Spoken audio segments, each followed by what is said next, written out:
at symptoms of cholera, but today we are going to look at the preventive measures and treatment for this disease called cholera. Always remember that for you to be able to prevent the cause of a certain disease, you must have known what causes it.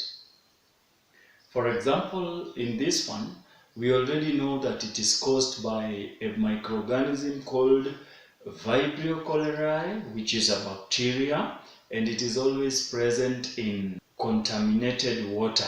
And having understood that, then it's quite obvious that if you want to make use of that water that has been contaminated, or maybe you want to drink it, you must ensure that it is chlorinated or boiled to ensure that that parasite has been killed.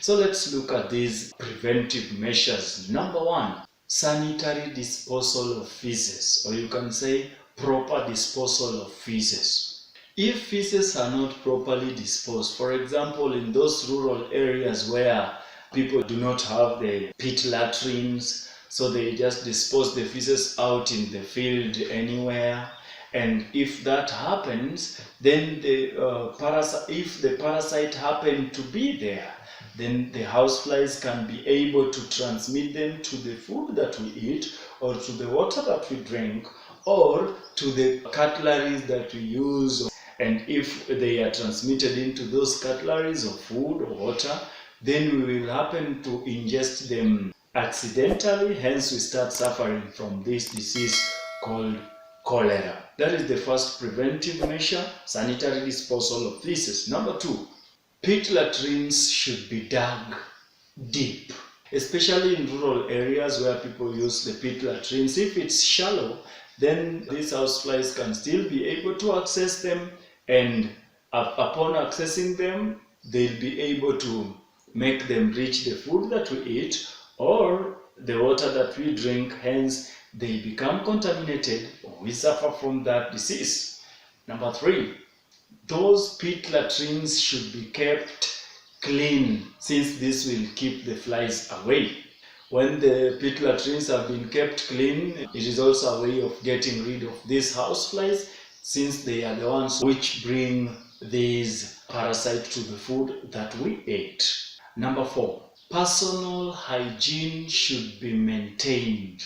And when I'm talking about the personal hygiene, these involve washing of hands after you have visited the latrines or maybe the toilets. And when you do so, you will be getting rid of these parasites if they happen to be in your hands. Maybe you came into contact with them accidentally during that process. Still under personal hygiene, it involves cleaning of the utensils that we are using so that we can get rid of these parasites if they were accidentally availed there.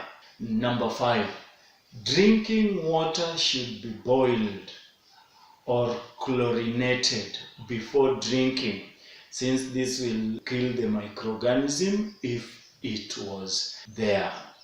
The last one, number six, infected people should be quarantined and treated as soon as possible. Why so? Because this disease is highly spread. It's a communicable disease, and therefore it's easily spread from one person to the other. For example, an individual who is suffering from this disease happens to go for the process of defecation and happens to come into contact with these parasites, maybe accidentally, as I can put it. Then when this person comes to the room and you are eating the same food, he is still capable of transmitting this disease to you indirectly, because you will be feeding on the same meal from the same source maybe, and if you happen to eat it, then you'll also end up suffering from this disease. This disease, cholera, should be treated with the relevant antibiotic. That's the end of this lesson today, prevention and treatment of cholera. Thanks for watching the video. Please remember to subscribe to my channel, and if possible, please press that notification bell over there so that next time I post a new video, you will be the first one to be informed. Bye.